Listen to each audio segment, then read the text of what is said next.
क्या आप GNM course करना चाहते हैं लेकिन समझ नहीं आ रहा कि इसकी क्वालिफ़िकेशन क्या है, एडमिशन कैसे होगा, कितना फ़ीस लगेगी, सैलरी कितना मिलेगी और फ्यूचर स्कोप कैसा है? तो इस वीडियो को बिल्कुल लास्ट तक देखिए, क्योंकि आज मैं जीएनएम कोर्स को ए टू जेड जानकारी आसान भाषा में बताने वाला हूं। तो सबसे पहले हम लोग जानेंगे कि जीएनएम कोर्स क्या है। तो जीएनएम जो है इसका फुल फॉर्म होता है जनरल नर्सिंग एंड मिडवाइफरी। यह एक 3 वर्षीय डिप्लोमा नर्सिंग कोर्स है और कहीं कहीं पे 3.5 साल यानी 3 साल 6 महीना भी लगता है, जिसमें 6 मंथ का इंटर्नशिप होता है मैंडेटरी, यानी कि हर किसी को 6 मंथ का इंटर्नशिप करना होता है। और जिसमें कि छात्रों को मरीज की देखभाल, पेशेंट केयर, अस्पताल में कार्य, प्राथमिक उपचार, मातृ एंड शिशु स्वास्थ्य तथा विभिन्न नर्सिंग कौशल की शिक्षा दी जाती है। इसके बाद हम लोग क्वालिफ़िकेशन बात करते हैं कि कौन कौन स्टूडेंट इस कोर्स के लिए एलिजिबल होते हैं। तो क्वालिफ़िकेशन अगर रिक्वायरमेंट की बात करते हैं तो इसमें जो रिक्वायरमेंट होती है वो 10+2 यानी कि 12th पास होना चाहिए, चाहे आप किसी भी स्ट्रीम से हो, साइंस, आर्ट्स, कॉमर्स, किसी भी स्ट्रीम से हो। बट यहाँ पे जो प्रेफरेंस दिया जाता है, प्रायोरिटी दिया जाता है, वो साइंस स्ट्रीम को दिया जाता है सबसे ज़्यादा प्रायोरिटी। और साथ में आपका इंग्लिश कंपलसरी होना चाहिए। 12th में इंग्लिश में आपका मिनिमम मार्क्स जो है वो 40 से 50% होना चाहिए, यानी कि इंग्लिश सब्जेक्ट के अंदर आपका 40 to 50% मार्क्स यहाँ पे होना चाहिए, तब आप इस कोर्स के लिए एलिजिबल हैं। और आपका जो मिनिमम एज होना चाहिए वो 17 साल होना चाहिए और मैक्सिमम एज जो होना चाहिए वो 35 साल होना चाहिए।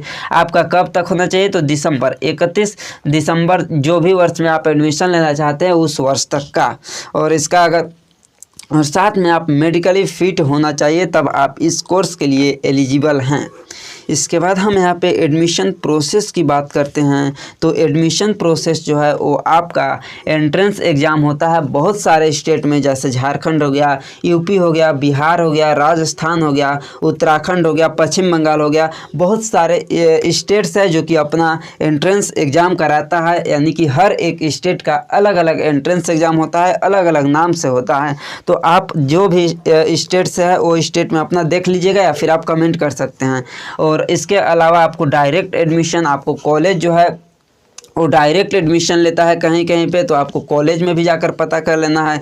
मेरिट बेस पे भी एडमिशन होता है, कहीं पे आपको 12th के बेसिस पे एडमिशन मिलता है और कहीं कहीं तो आपको यूनिवर्सिटी एग्ज़ाम जो है वो कंडक्ट करवाता है। इसके एडमिशन के लिए यूनिवर्सिटी में फॉर्म फिलअप होता है, उसके बाद वहाँ पे भी एग्ज़ाम कंडक्ट होता है, मेरिट के बेसिस पे भी होता है वहाँ पे। तो आप जो भी कॉलेज में एडमिशन लेना चाहते हैं उस कॉलेज के बारे में एक बार वहाँ पर पता कर लीजिएगा। और ये भी देख लीजिएगा कि नर्सिंग काउंसिल से एफिलिएट है या नहीं, INC से है या फिर स्टेट नर्सिंग से है या फिर इंडियन नर्सिंग काउंसिल से है। तो आप एक बार उसको ज़रूर देख लीजिएगा। नर्सिंग से उसको मान्यता प्राप्त कॉलेज में ही आप एडमिशन लीजिएगा। इसके बाद यहाँ पे फीस स्ट्रक्चर, यानी कि आपको जीएनएम कोर्स करने में क्या फ़ीस लगने वाला है।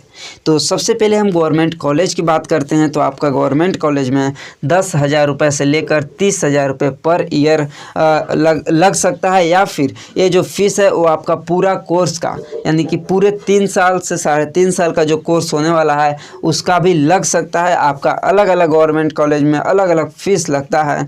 इसके अलावा आपका अगर प्राइवेट कॉलेज में बात करते हैं तो प्राइवेट कॉलेज के अंदर आपका 50,000 से लेकर 2 लाख पर ईयर तक आपका लग सकता है। अलग अलग कॉलेजेस का अलग अलग फ़ीस होता है, तो आप जो भी कॉलेज में एडमिशन लेना चाहते हैं उस कॉलेज का फ़ीस स्ट्रक्चर देख सकते हैं कि आपका जो कॉलेज है उस कॉलेज में कितना फ़ीस लगने वाला है।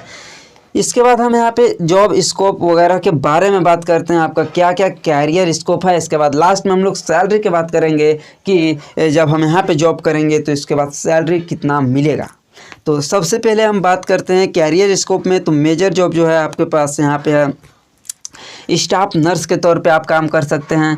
कम्युनिटी हेल्थ ऑफिसर जो कि CHO के पद पे आप काम कर सकते हैं। नर्सिंग ऑफिसर में आप जा सकते हैं। Midwife, ICU nurse, nursing tutor, यानी कि नर्सेस को आप पढ़ा सकते हैं नर्सिंग कॉलेज में, तो नर्सिंग ट्यूटर आप बन सकते हैं। इसके अलावा और भी आप यहाँ पे जैसे गवर्नमेंट हॉस्पिटल जो होता है, एम्स हो गया, रेलवे हॉस्पिटल होता है, मिलिट्री नर्सिंग सर्विस हो गया, इसके अलावा और भी वैकेंसी आते हैं, वहाँ पर भी आप अप्लाई कर सकते हैं।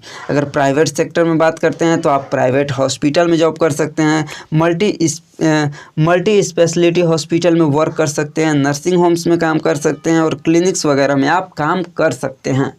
तो अब यहाँ पे बात आता है कि सैलरी क्या मिलने वाला है। तो सैलरी की बात करें तो आपका जो सैलरी है वो इसके अलावा और भी यहाँ पे काम है, एनजीओ में कर सकते हैं यानी नॉन गवर्नमेंट ऑर्गेनाइजेशन में, ओल्ड एज होम्स में काम कर सकते हैं, स्कूल में भी काम कर सकते हैं, इंटरनेशनल जॉब कर सकते हैं, जैसे फॉरेन कंट्री में भी आप जॉब के लिए अप्लाई कर सकते हैं और वहाँ पे जा सकते हैं। अब बात करते हैं कि ये सब के लिए हमको सैलरी कितना मिलेगा। तो सबसे पहले बात करते हैं कि सैलरी इन गवर्नमेंट सेक्टर, यानी कि आप अगर सरकारी हॉस्पिटल में है या फिर सरकारी कॉलेज में है तो सरकारी सेक्टर में आपका कितना सैलरी मिलने वाला है। तो सबसे पहले आपको हम जो स्टाफ नर्स बतलाए थे, स्टेट गवर्नमेंट के अंडर आप हैं तो आपका ऑन एवरेज आपका 50,000 से लेकर 80,000 पर मंथ, और ये जो है वो गवर्नमेंट सेक्टर के बात कर रहे हैं। इसके बाद हम प्राइवेट सेक्टर में भी बात करेंगे। तो अगर एम्स की बात करते हैं तो एम्स नर्सिंग ऑफिसर में आप अगर जाते हैं तो आपका जो सैलरी होने वाला है वहाँ 70,000 से 80,000 पर मंथ, प्लस आपको और भी वहाँ पे बेनिफिट्स मिलने वाला है। अगर रेलवे स्टाफ नर्स के पद पे जाते हैं तो आपका 70 से 80,000 पर मंथ यहाँ पे भी है। ESIC नर्सिंग ऑफिसर में अगर ज्वाइन करते हैं तो 60 to 80,000 पर मंथ, और अगर CHO यानी कम्युनिटी हेल्थ ऑफिसर के पद पे अगर आप पोस्टिंग करते हैं, जॉब करते हैं, तो वहाँ पे आपका जो सैलरी होने वाला है वो 30 से 40,000 पर मंथ रहने वाला है। तो इसके बाद हम बात करते हैं कि प्राइवेट सेक्टर में आपका क्या यहाँ पे रहता है। तो प्राइवेट सेक्टर एंड अब्रॉड, अगर आप विदेश में भी जाना चाहते हैं तो वहाँ पे भी अच्छा खासा सैलरी आपको देखने को मिलेगा। तो सैलरी करते हैं यहाँ पे प्राइवेट हॉस्पिटल में तो स्टार्टिंग सैलरी अगर आपका देखा जाए तो 10,000 से लेकर 20,000 आपका शुरुआती सैलरी रहने वाला है। जैसे जैसे आपको एक्सपीरियंस होता है और अच्छे एक्सपीरियंस के बाद अगर आप अच्छे हॉस्पिटल में जाते हैं तो वहाँ पे जो आपका सैलरी होने वाला है वो 25,000 से लेकर 35,000 प्लस भी यहाँ पे आपका सैलरी होने वाला है। अगर आप फॉरेन यानी कि इंटरनेशनल जॉब के लिए विदेश वगैरह जाते हैं, दूसरे कंट्री में जाते हैं, जैसे कि UK हो गया, USA हो गया, गल्फ़ कंट्री हो गया, तो यहाँ पे आपका 1 लाख या इससे भी ज़्यादा सैलरी यहाँ पे होने वाला है। विदेश में यानी कि अब्रॉड वगैरह आप जाते हैं तो 1 लाख प्लस सैलरी होने वाला है। तो ये था GNM कोर्स के बारे में फुल डिटेल। अब आप अपना कंक्लूजन देख लीजिएगा, कौन सा कॉलेज में एडमिशन लेना है, कैसे होगा, ये सब आपको हम बता चुके हैं। तो आपका एक काम है कि चैनल को सब्सक्राइब कीजिए और अपने सभी दोस्तों के पास शेयर कीजिए, ताकि जिनको भी GNM कोर्स में एडमिशन लेना होगा तो उनके पास सही जानकारी पहुंच सके।